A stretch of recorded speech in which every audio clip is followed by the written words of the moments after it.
Hoje nós estamos falando a respeito do 11º milagre de Jesus. Estamos falando nessa série sobre os milagres de Jesus. E hoje é o milagre de número 11, a ressurreição do filho da viúva. Diga glória a Deus. Irmãos, meditando para ministrar esta noite,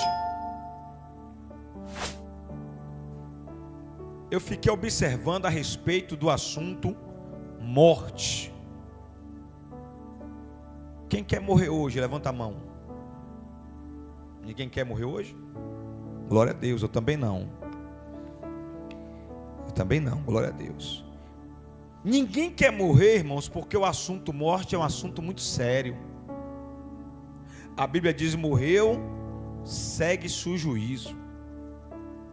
Então o que é que eu tenho que fazer e o que é que você tem que fazer? Repita comigo: eu preciso, com a ajuda de Deus, fazer todo o possível para preservar a minha vida.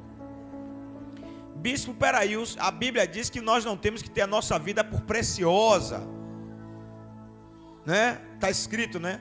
Aquele que tem a sua vida por preciosa. Tá bom, irmãos, a Bíblia diz que nós não temos que ter a nossa vida por preciosa. Eu sei disso também, mas eu vou perguntar de novo, já que a Bíblia está dizendo que nós não temos que ter a nossa vida por preciosa, quem quer morrer hoje? Ninguém. Nós sabemos o que a Bíblia diz: não tenha a sua vida por preciosa.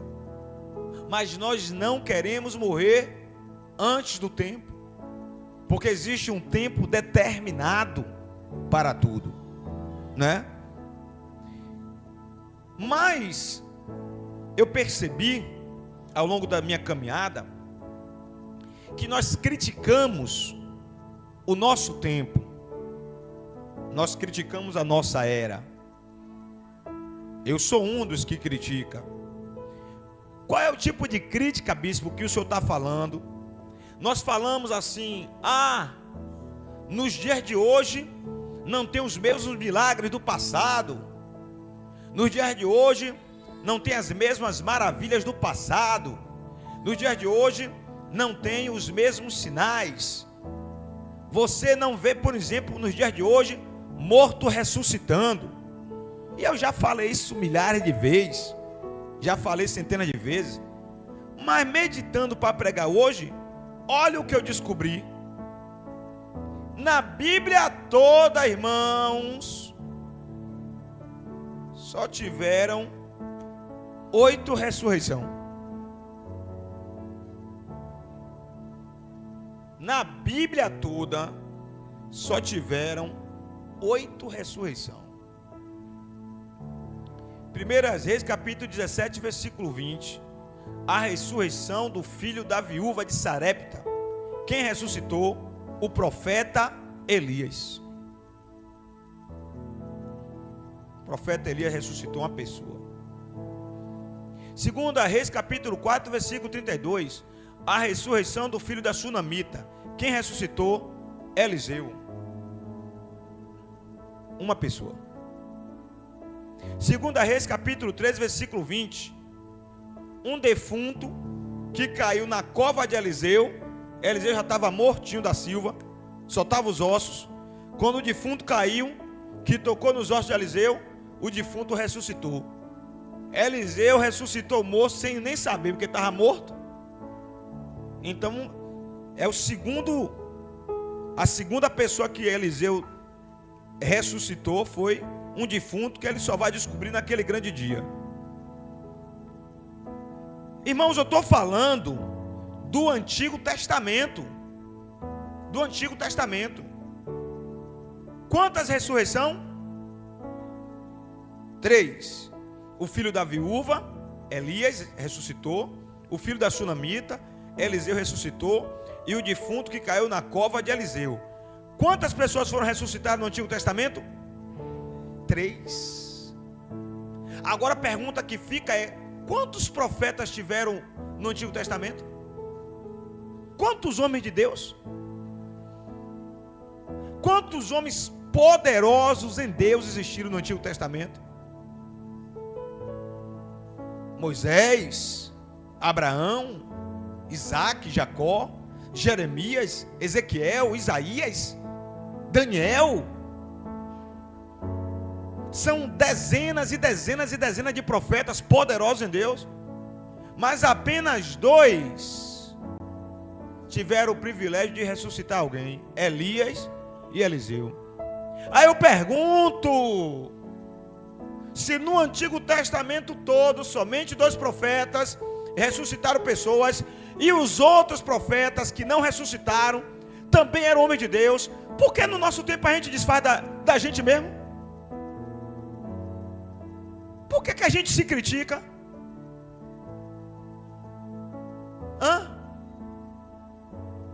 Por que a gente se desmerece?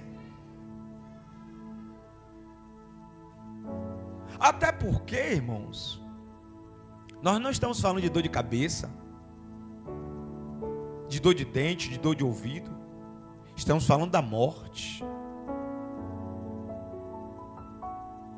Quando você chega no Novo Testamento, você tem Marcos capítulo 5, versículo 21, a ressurreição da filha de Jairo. Ainda vamos pregar sobre esse assunto. Lucas capítulo 7, versículo 11, a ressurreição do filho da viúva. Vamos falar hoje. João capítulo 11, versículo 1, a ressurreição de Lázaro. Quem ressuscitou a filha de Jairo, irmãos? Jesus. Quem ressuscitou o filho da viúva de Naim? Jesus. Quem ressuscitou Lázaro? Jesus só ressuscitou 3 pessoas. Missionário, Jesus, eu estou falando Jesus, o Filho de Deus, só ressuscitou 3 pessoas. Será que foi falta de morto no tempo dele? Será que foi falta de defunto? Não foi, irmãos. É porque o assunto morte é um assunto muito sério. Só vai ressuscitar quem ainda não terminou o projeto sobre a terra. Não terminou o projeto, não terminou a missão, Deus traz de volta. Mas se terminou o projeto, a palavra é: morreu, segue-se o juízo. Aí quando a gente vai, Jesus só ressuscitou quantas pessoas? Foi falta de poder? Foi falta de poder? Foi falta de autoridade? E por que a gente se critica? Que a gente nem é Jesus? Vamos lá. Atos capítulo 9, versículo 36. A ressurreição de Tabita, chamada também de Dorcas. Quem ressuscitou ela? Pedro. Atos capítulo 20, versículo 9. A ressurreição do jovem Eutico. Quem ressuscitou Eutico? Paulo. Opa! Então a Bíblia está me dizendo que no meio dos apóstolos que receberam poder do alto, somente 2 apóstolos tiveram autoridade para ressuscitar: Pedro e Paulo. Então a Bíblia está me dizendo que Tiago não ressuscitou ninguém, que João Batista não ressuscitou ninguém, que João apóstolo não ressuscitou ninguém, que André não ressuscitou ninguém, e por aí vai. Mas a pergunta é: será que eles ficavam desfazendo um do outro? Pô, André, você não ressuscitou ninguém, rapaz, tu é fraco, rapaz, tu não tem vida com Deus não. Ô João Batista, você não ressuscitou ninguém, voz do que clama no deserto, para que tanta pompa, tanta pose, não ressuscitou ninguém. Ô João, você até foi lá no céu, escreveu Apocalipse, mas não ressuscitou. Eles não se criticavam, eles honravam uns aos outros, reconhecendo que quem faz é Deus, na hora de Deus. E eu aceitei durante a minha vida toda a crítica, porque eu nunca ressuscitei ninguém. Amém, irmãos? Ah, porque não tem mais milagres? Tem milagres sim. Pode não ser contado, mas tem milagres. Vou te falar de alguns agorinha. Esse moço que está aqui é um milagre. Tomou várias facadas, está vivo. Jogaram uma panela de água fervendo nele, destruiu um lado dele do corpo todo, ficou vivo sem sequela nenhuma, nem cicatriz não tem. Foi atropelado, está vivo. Eu vou até parar porque esse rapaz aí parece gato. Vou parar com esse daqui, eu vou parar. Vamos para outro agora. Vamos para outro. Aquele moço ali, Tiago, está vivo porque Deus quis. Olha o outro lá atrás dele, ó. Pegou Covid, ficou no estado terrível, mas está vivo ali, ó. Irmãos, quem pegou Covid e está vivo porque Deus quis. Sim ou não? Sim.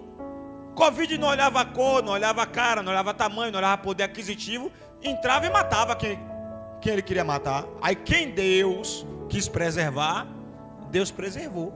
Diga glória a Deus. Roseli, até pouco tempo atrás, Roseli nem andava. Já está em pé aqui pregando. A irmã Rosinete, os médicos disseram, não vai andar mais. A irmã Rosinete está para baixo e para cima andando e fazendo a obra de Deus. Delma foi curada aqui, ó, na frente de todo mundo. Jamile foi para Verbo da Vida, estava com caroço no seio, ia fazer uma cirurgia. O pregador olhou para ela, está curada. Voltou para casa sem o caroço, foi com caroço e voltou sem o caroço. Como é que Deus não está fazendo mais maravilha no nosso tempo? Deus está fazendo sim. A gente não conta. Não sei porquê. Deveria contar, para o nome de Jesus ser glorificado. Amém? A outra ali atrás, Tati, está curada do câncer. Irmãos, quem é curado de câncer, não pense que é medicina, não. A medicina é um paliativo. A medicina é uma ferramenta que Deus usa. Porque o câncer, quando vem, ele vem para matar. Amém? Ali, em pezinho aí, 3 filhos, cheio de vigor físico para ainda vir mais.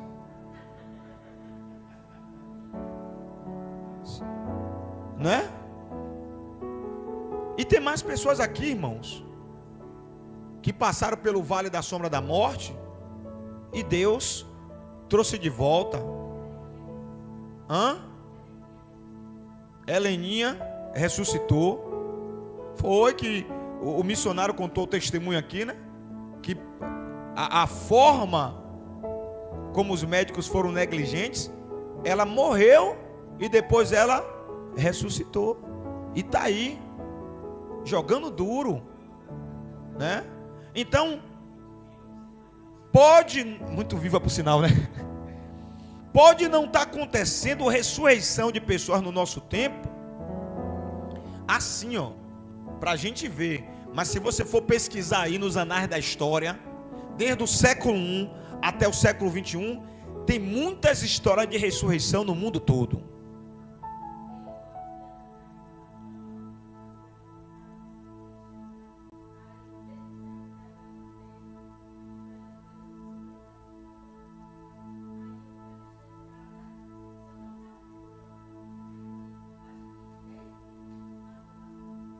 Clamou por Deus e 10 minutos depois a dor passou. Então, irmãos, milagres acontece todo dia. Você é um milagre, rapaz. Milagre acontece todo dia. Maravilhas é um pouco mais difícil, porque maravilhas são coisas que transcendem a ciência e transcendem o conhecimento humano. Mas milagre Deus faz todo dia. Minha sogra teve quase morta dentro de uma sala vermelha lá, mas Deus foi lá dentro da sala vermelha e trouxe ela de volta. E aqui tem muito mais pessoas que viveram grandes milagres da parte de Deus. Então a gente precisa, sabe o quê? Se posicionar como crente e acreditar que o mesmo Cristo que fazia milagres no passado, Ele faz milagres nos dias de hoje. O mesmo Cristo que operou maravilhas no passado, Ele opera nos dias de hoje. O mesmo Cristo que usou a vida dos apóstolos, dos discípulos no passado, vai usar a sua vida também em nome de Jesus. O que falta na gente, sabe o que é? Desculpe, fé e coragem. Fé para acreditar nessa palavra e coragem para orar. Coragem para orar. A gente fica com receio de orar por cura, porque alguém pode orar e alguém sai curado e outro não sai. Mas Jesus também era assim, irmãos.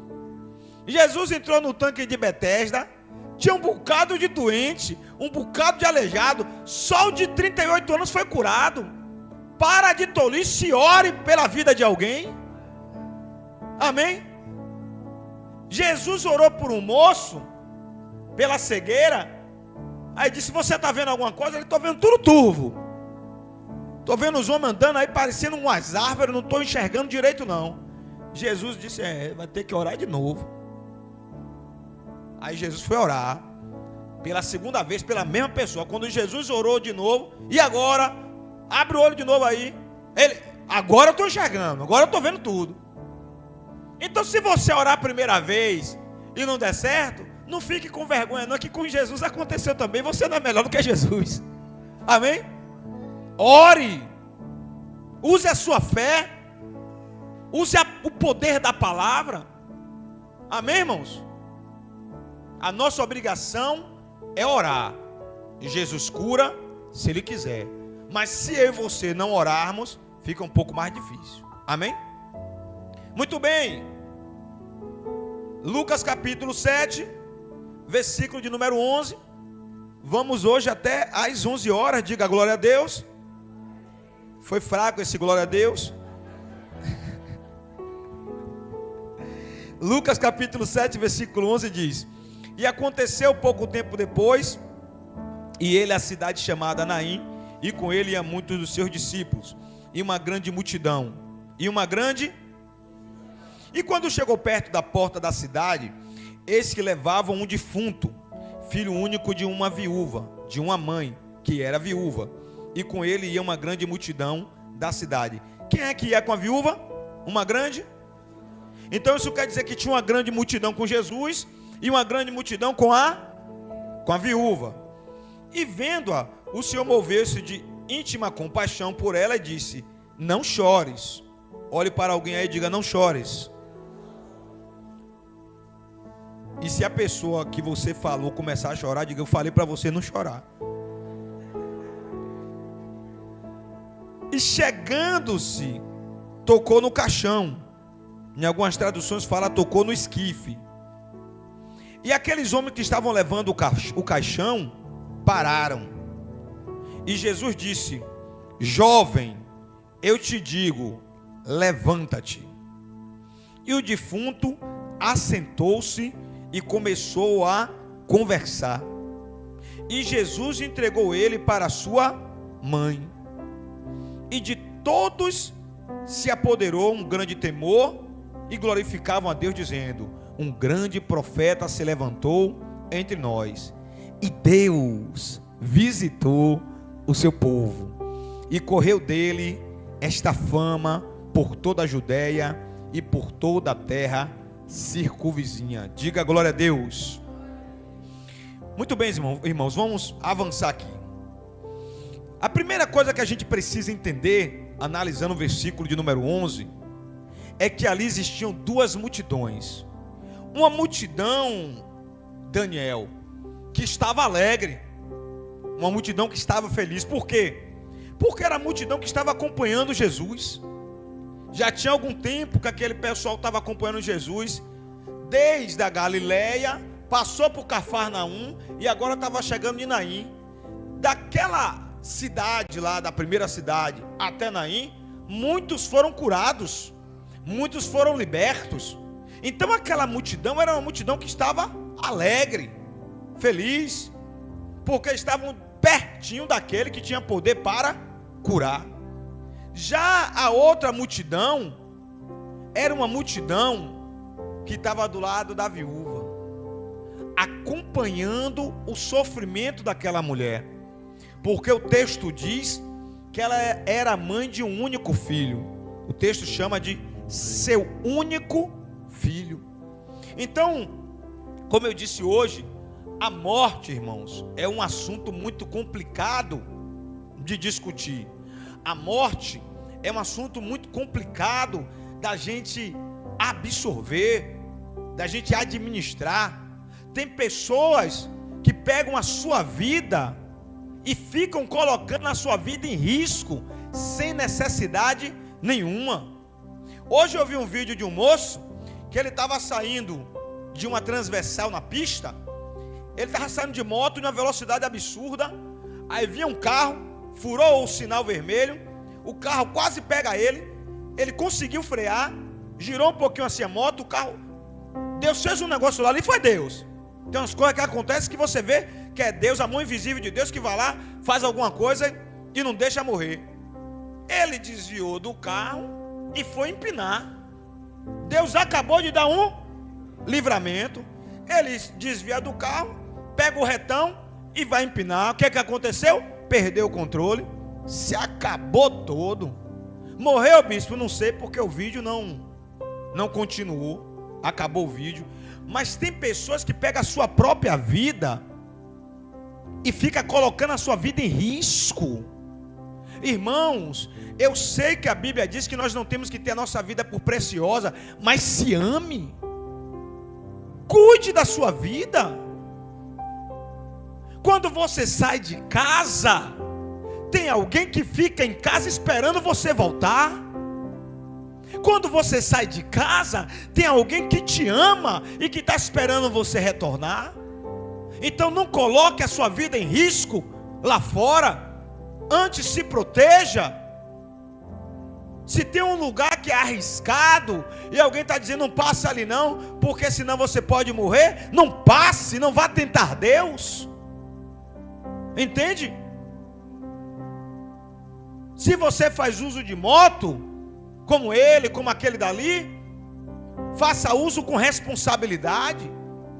Uma coisa que eu admiro nesse moço aqui, ó, ele não carrega as filhas dele na moto. Alguém já viu esse moço aqui com as filhas dele na moto?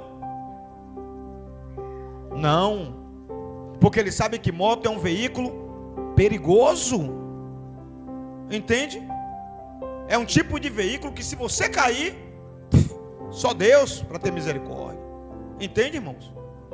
Então, precisamos guardar as nossas vidas para evitar o pior.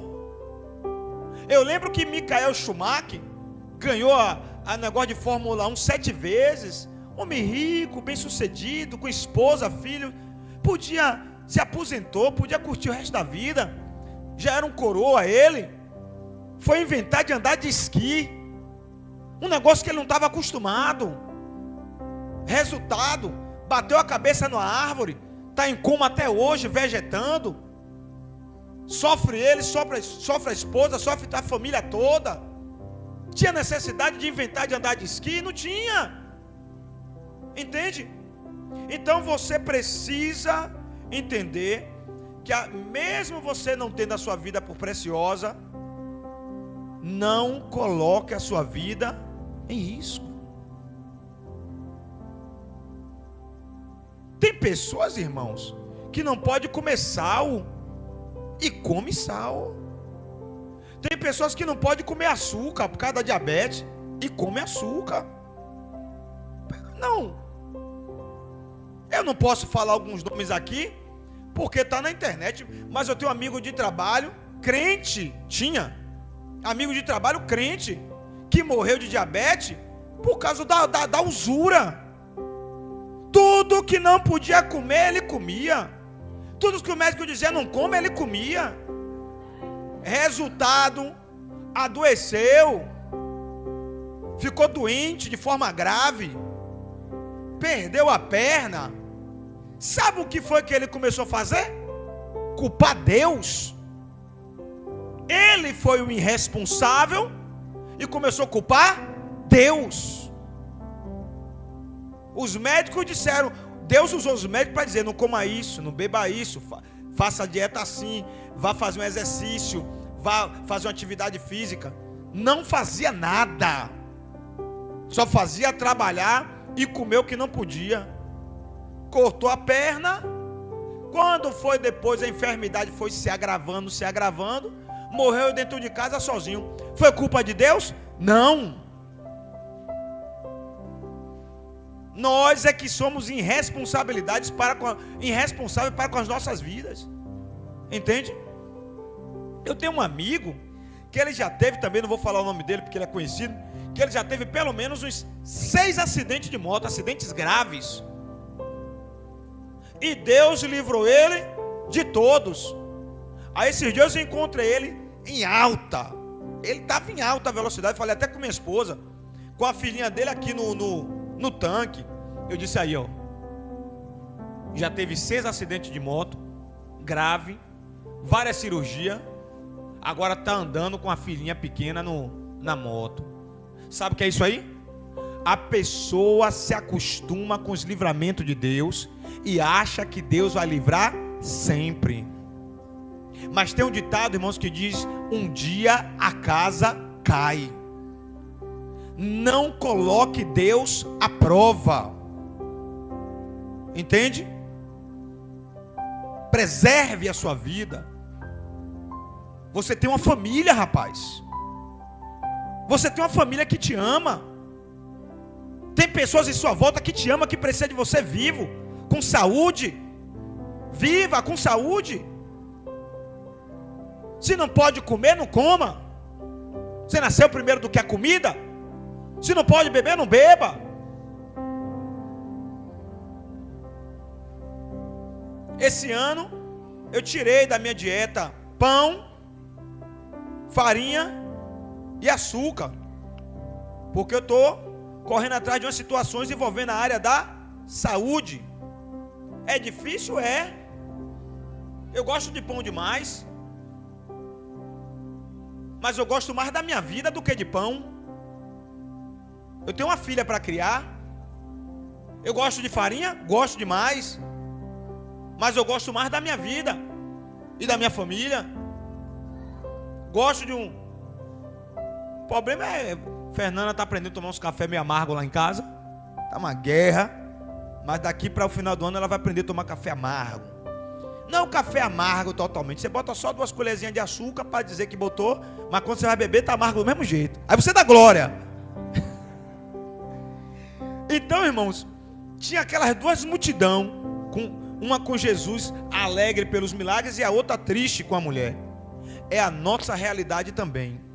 Em uma noite como essa aqui, ó, em um ajuntamento como esse, sempre vai ter uma parte da multidão que está alegre com o milagre que aconteceu, com a resposta de Deus, com o emprego que chegou, com a conta que foi paga, com a porta que se abriu. Mas sempre tem alguém que está com o coração ferido, com o coração machucado, entristecido. Deus vai falar contigo nesta noite. Diga glória a Deus. Irmãos, Jesus saiu de Cafarnaum para Naim. E eram 40 quilômetros de Cafarnaum até chegar em Naim. Só que tem algo que é interessante. Quem foi que chamou Jesus em Naim? Diga ninguém. Mesmo sem ninguém chamar ele lá em Naim, mesmo sem ele ser convidado, Jesus andou 40 quilômetros, porque ele sabia que tinha alguém que precisava dele, alguém que ele precisava enxugar as lágrimas. Bispo, eu não entendi, você vai entender agora. Jesus preparou essa noite para dizer para você: eu vou enxugar as suas lágrimas. O choro pode durar uma noite inteira, está escrito, mas a alegria, ela vem ao amanhecer. Diga glória a Deus. Irmãos, pela tradição, os judeus enterravam seus mortos no mesmo dia em que eles morriam. Sendo assim, o filho da viúva deve ter morrido logo cedo pela manhã, e Jesus, pela distância, deve ter chegado na porta da cidade pela tarde. A tradição dos judeus: se morresse naquele dia, tinha que enterrar naquele mesmo dia. Então, Os historiadores associam que aquele jovem morreu cedo. Preparou o sepultamento, o culto fúnebre, e começaram a marchar para fora da porta da cidade. Jesus estava em Cafarnaum, a 40 quilômetros de distância. Resolveu marchar de Cafarnaum até Naim. E os historiadores dizem que ele chegou provavelmente no final da tarde. Bispo, eu não estou entendendo. Meu irmão, Jesus não se atrasa. Ele chega na hora certa. Os historiadores dizem que ele chegou pela tarde. Não, ele chegou na hora certa, no momento certo, para ele agir e tirar as lágrimas dos olhos daquela mulher. Diga glória a Deus. Bispo, eu não estou entendendo. Você está entendendo sim que você é crente. Deus está falando hoje para você que Ele está chegando na sua vida na hora certa. Não desanime. Sacode esse crente e diga: não desanime. Não desanime, irmãos. É importante a gente entender também, sabe o quê? Que aquela mulher estava vivendo o quê? O segundo luto na família dela. Por quê? Porque o texto chama ela de viúva. Se ela era viúva, ela já tinha passado por esse mesmo caminho, esse mesmo trajeto, a primeira vez carregando quem? O marido. Eu imagino que a primeira vez, já que era um jovem, a primeira vez que ela estava indo, estava carregando o marido morto para fora da cidade, e o filho era pequeno, junto com ela. Os anos se passou, agora ela está fazendo o mesmo trajeto, só que agora ela está levando quem? O único filho. Irmãos, imagine como estava o coração daquela mulher. Na época aqui, a mulher não tinha dignidade nenhuma, não tinha moral nenhuma diante da sociedade dos judeus. O que dava moral à mulher era um casamento, era uma família. Mas ela perdeu o marido. No caso dela, ela ainda tinha dignidade. Por quê? Porque tinha um filho homem. E quando a mulher tinha um filho homem, isso dava dignidade para ela, porque ele iria crescer e se tornar o homem da casa. Irmãos, mas no caso dela, a segunda opção dela morreu também. A esperança dela de ter dignidade morreu também. Mas dessa vez foi diferente, porque Jesus estava trilhando o caminho em direção a ela. Para quê? Para devolver a esperança dela, para devolver a dignidade dela, para devolver a alegria dela. Bispo, eu não entendi. Jesus marcou encontro com você aqui nessa noite, porque Ele quer devolver a sua alegria, Ele quer devolver a sua dignidade, a sua autoestima. Diga glória a Deus e aplauda o Senhor Jesus. Glória a Deus. Irmãos, no cortejo fúnebre, Jesus encarou um inimigo forte. Que inimigo é esse? A morte. A morte que a Bíblia afirma que é o inimigo mais terrível e que vai ser o último a ser vencido definitivamente no futuro. Está em 1 Coríntios capítulo 15, versículo 26. Vai chegar um momento que a morte ela vai ser derrotada definitivamente. Enquanto a morte não é derrotada definitivamente, preserve a sua vida em nome de Jesus.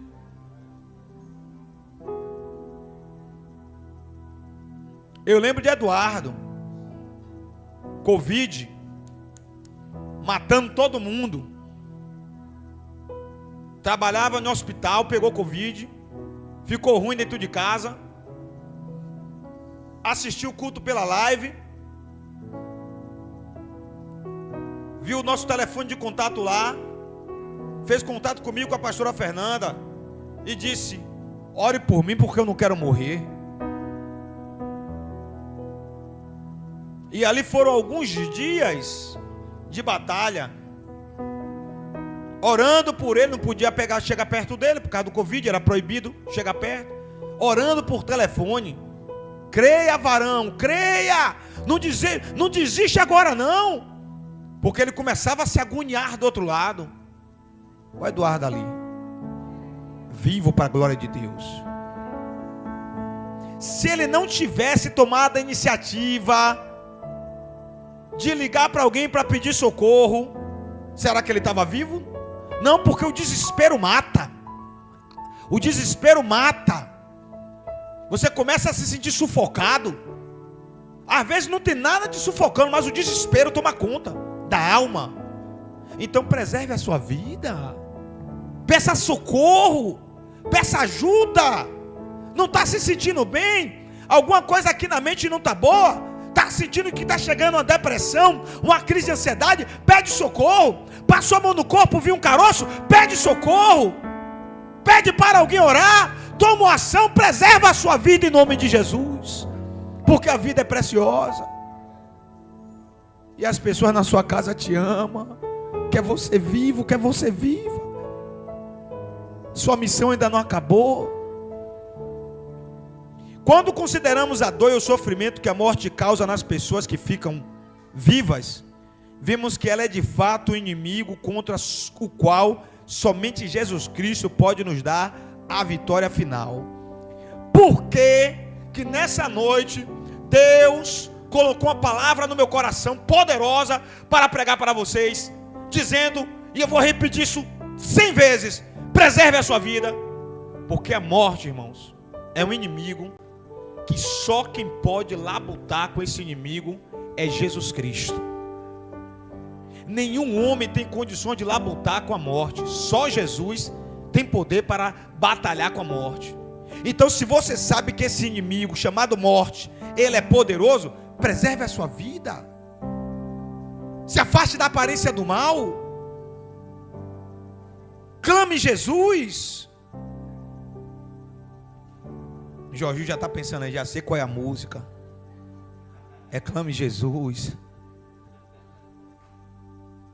O Filho de Deus teve que falar apenas uma palavra, e o garoto foi levantado com vida e com saúde. Diga glória a Deus.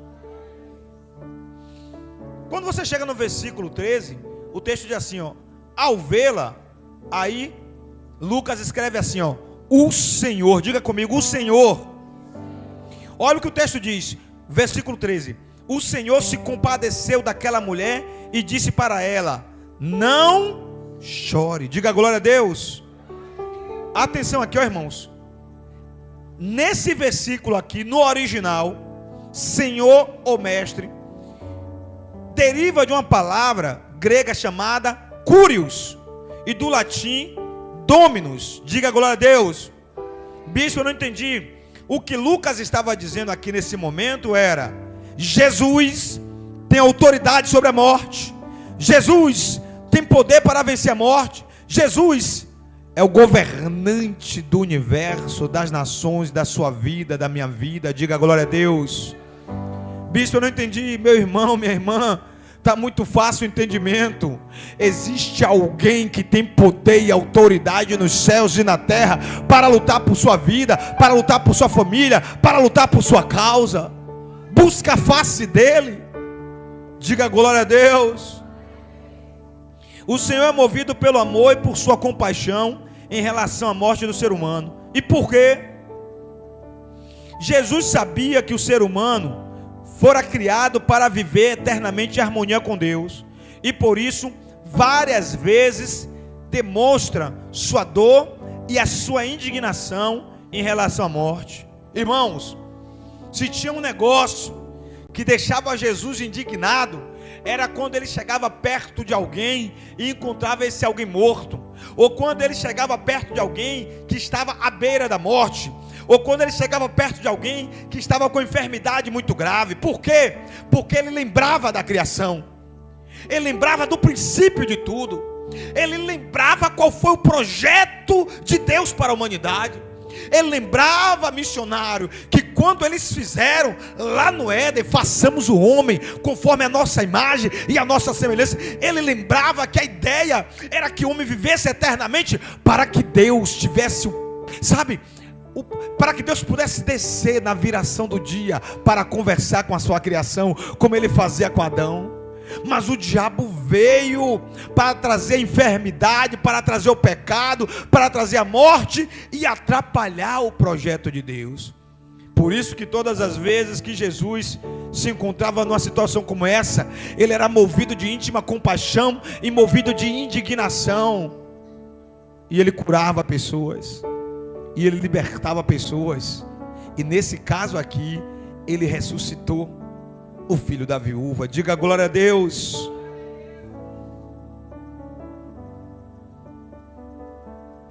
Conforme a tradição judaica, irmãos, o jovem morto estava sendo conduzido num tipo de caixão aberto. Diga glória a Deus. Por que é importante, irmãos, a gente falar sobre isso aqui? Que segundo a tradição judaica, o jovem morto estava sendo conduzido num tipo de caixão aberto. Não tinha tampa de cima. Por que é importante eu falar isso? Porque eu passei a vida toda, pastor Antônio, vendo o povo pregar, e eu ficava pensando, meu Deus, em que momento foi que destamparam o caixão? Que ninguém fala desse momento. Porque na nossa cultura, na hora que está levando para enterrar, fecha o caixão, fecha os parafusos, bota aquela plaquinha, acabou, você não vê mais nada. Mas você não vê falando que destamparam o caixão. E realmente não destamparam. Por quê? Porque o caixão estava sem a tampa. Era só a urna, não tinha a tampa. É por isso que o texto diz que quando Jesus tocou no esquife, Jesus tocou aonde? Tocou aonde? Por que Jesus não tocou no morto? Porque a tradição não permitia. E ele veio para cumprir a lei. Ele não veio para abrogar a lei. A tradição não permitia que ele tocasse no morto, porque se ele tocasse no morto, ele se tornava imundo. Mas só que para Jesus, ele não precisa tocar diretamente. Ele só precisa querer curar. Ele só precisa querer libertar. Ele só precisa querer salvar. Ele só precisa querer ressuscitar. Aí ele tocou no esquife, o poder dele passou pela madeira do esquife e chegou no morto. Aí o texto diz que imediatamente o menino se levantou e se sentou. Diga glória a Deus. Essa é a primeira vez em que Jesus Cristo realiza o milagre da ressurreição. E mais tarde, tem mais duas pessoas que Jesus Cristo vai ressuscitar. A filha de Lázaro, é um outro culto, é um outro dia. A filha de Jairo e o amigo dele Lázaro. Mas aí são dois milagres que vamos falar um pouco mais adiante. Quando você chega no versículo 16, e aqui a gente já está terminando, só tem mais dois versículos, 16 e 17. O 16 diz: todos ficaram cheios de temor e louvavam a Deus, e disse: um grande profeta se levantou entre nós, diziam eles. Deus visitou o seu povo, Deus interveio em favor do seu povo. Diga glória a Deus. Irmãos, por que o povo falou assim? Assim como Elias, 1 Reis capítulo 17, e Eliseu, 2 Reis capítulo 4, Jesus também ressuscitou mortos, levando a multidão a especular que ele estava em pé de igualdade com esses profetas antigos. Até aquele momento, ninguém ainda não tinha Jesus como um grande profeta. Por quê? Porque eles estavam acostumados com a história de Elias e de Eliseu. E por que Elias e Eliseu tinham tanta fama? Porque foram os dois homens que ressuscitaram mortos. Mas quando eles viram Jesus ordenando que a morte saísse do corpo daquele jovem, que a morte retrocedesse, que o vigor físico voltasse àquele corpo, quando eles viram aquele menino levantar e começar a conversar, eles disseram: Deus nos visitou, Deus está entre nós, um grande profeta se levantou no meio de nós. Diga glória a Deus. Irmãos, tem um outro detalhe importante. Elias, quando ressuscitou o filho da viúva de Sarepta, entregou para a mãe. Eliseu, quando ressuscitou o filho da sunamita, entregou para mãe. Jesus, quando ressuscitou o filho da viúva, entregou para mãe. Bispo, eu não entendi. Se tiver alguma mãe aqui preocupada com um filho, Deus está cuidando do seu filho. Deus está guardando a sua casa. Busca a face de Deus, para que Deus não permita algo terrível na sua casa. Mas não se desespere, porque o mesmo Cristo que cuidou do filho daquela mulher, vai cuidar dos seus filhos também. Mas busque a face de Deus, e ensine os seus filhos também a buscarem a face de Deus.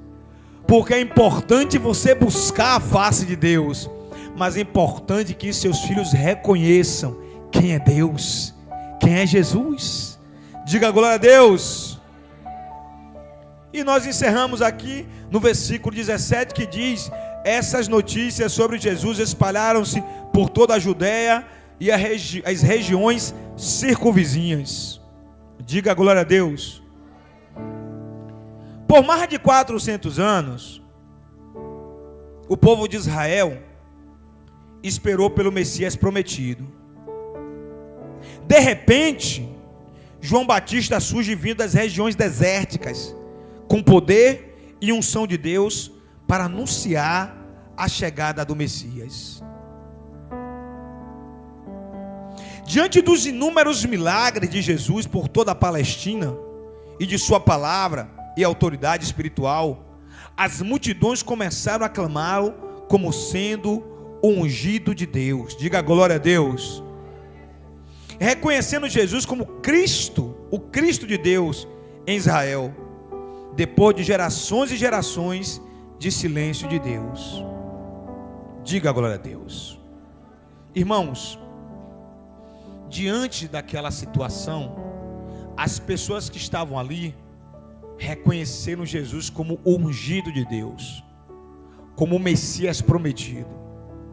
A primeira multidão reconhecia isso.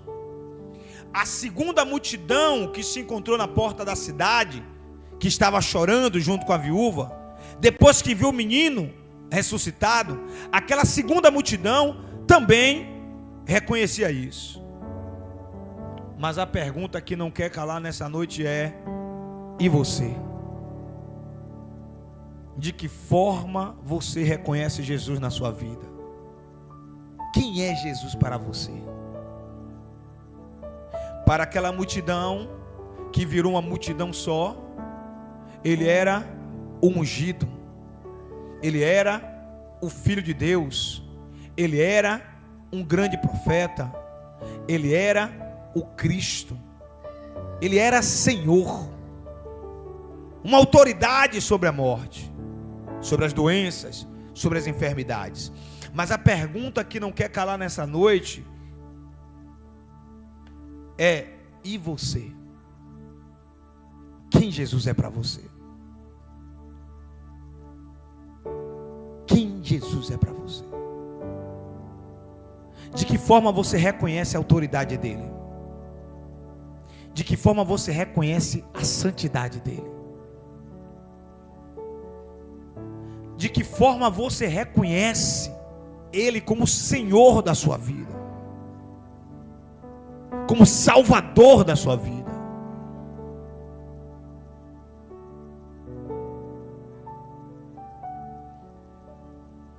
Você sai da sua casa e vem a este lugar, e você sai da sua casa com um sentimento na sua alma, no seu coração, ou muitas vezes você fala com alguém: eu estou indo ali para cultuar o meu Deus, eu estou indo ali para adorar Jesus.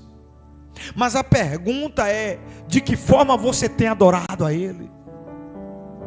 De que forma você tem cultuado a Ele? Que tipo de adoração você tem apresentado para Ele? De que maneira você tem chamado a atenção dEle? Eu não sei, irmãos, porque a Bíblia não diz o que tinha no coração daquela viúva. Eu não sei como era a vida preguiça daquela mulher, mas tinha alguma coisa na vida daquela mulher que atraiu Jesus. Não é possível que Jesus saiu andando de Cafarnaum até Naim,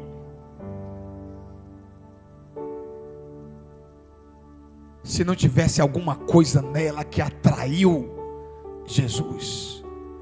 Algo nela atraiu Jesus. E as lágrimas dela provocaram o milagre. Como assim? Foi a primeira palavra que Jesus disse para ela: mulher, não chores. As lágrimas dela atraíram Jesus. E o texto diz: ele foi movido de íntima compaixão. Fica de pé em nome de Jesus. Aplauda o Senhor Jesus.